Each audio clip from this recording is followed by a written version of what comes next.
Good morning all of you. स्वागत है आपका स्टडी विद हरदेश में। तो आज हम पढ़ेंगे मनोविज्ञान क्या है, उदाहरण सहित मनोविज्ञान की परिभाषा का विकास कैसे हुआ एंड मनोविज्ञान की परिभाषाएं। तो चलिए स्टार्ट करते हैं। मनोविज्ञान क्या है? आधुनिक काल का सबसे अधिक चर्चित विषय मनोविज्ञान है। हर विषय में मनोविज्ञान किसी न किसी रूप में सम्मिलित रहता है। जिस प्रकार का प्रभाव मानव के व्यवहार पर पड़ता है, मानव व्यवहार उसी प्रकार का कार्य करने लगता है। इसको हम उदाहरण के स्वरूप में समझेंगे।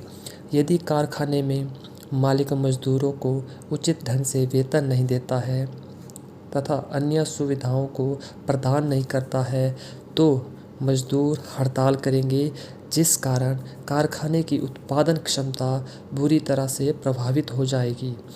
इसी प्रकार दूसरी तरफ यदि कारखाने के मालिक मजदूर को अच्छा वेतन देते हैं तो उस कारखाने की उत्पादन क्षमता बढ़ेगी।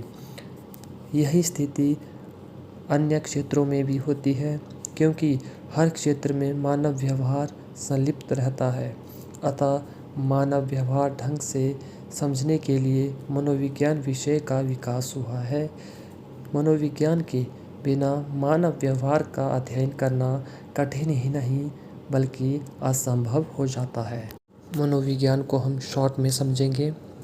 जिस तरह से हमारे ऊपर, हमारे व्यवहार के ऊपर प्रभाव पड़ता है,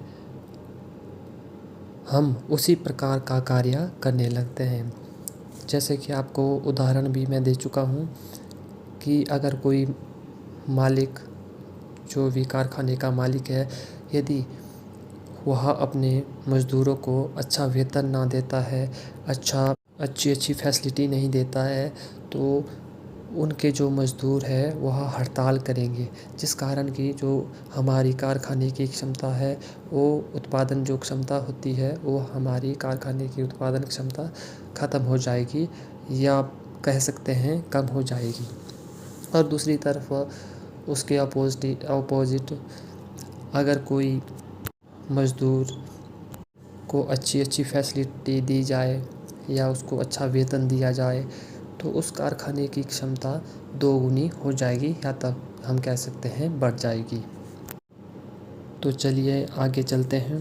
मनोविज्ञान की परिभाषा का विकास कैसे हुआ? सबसे पहले हम परिभाषा का विकास करने से पहले मनोविज्ञान को जानेंगे। मनोविज्ञान अंग्रेजी भाषा के शब्द साइकोलॉजी का हिंदी रूपांतरण है।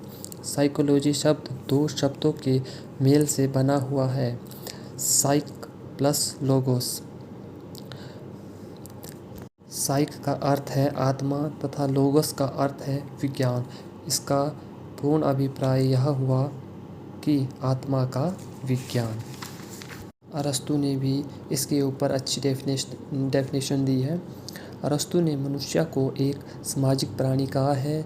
उसके अनुसार मनुष्य के सामाजिक विकास के साथ साथ बुद्धि तथा व्यवहार का विकास भी होता है।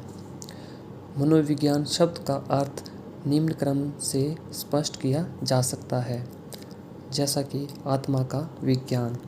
मनोविज्ञान पहले दर्शन शास्त्र की एक शाखा होती थी। दर्शन शास्त्र का एक यह विषय होता था। दर्शन शास्त्र का अर्थ है आत्मा परमात्मा की व्याख्या करना। मनोविज्ञान का भी बहुत समय तक आत्मा के विज्ञान के रूप में अध्ययन किया जाता रहा है। तो चलिए अब मनोविज्ञान की परिभाषा की ओर चलते हैं। सबसे फर्स्ट हम 3 ही परिभाषा करेंगे, नहीं तो वीडियो बहुत लंबी हो जाएगी। तो फर्स्ट करेंगे हम काल्सनिक के अनुसार। मनोविज्ञान मानव व्यवहार का विज्ञान है। काल्सनिक ने कहा था जो हमारा मनोविज्ञान है वह मानव व्यवहार का ही विज्ञान है। सेकंड में आएंगे वाटसन के अनुसार। इन्होंने मनोविज्ञान को व्यवहार का शुद्ध विज्ञान कहा था। जो हमारे वाटसन थे वैज्ञानिक, तो इन्होंने क्या कहा था मनोविज्ञान के बारे में कि जो हमारा मनोविज्ञान है वह हमारे व्यवहार का शुद्ध विज्ञान है। थर्ड में आएंगे, जेम्स ड्रीवर के अनुसार मनोविज्ञान का वह शुद्ध विज्ञान है, मनोविज्ञान वह शुद्ध विज्ञान है जो मानव एवं पशु व्यवसाय का अध्ययन करता है।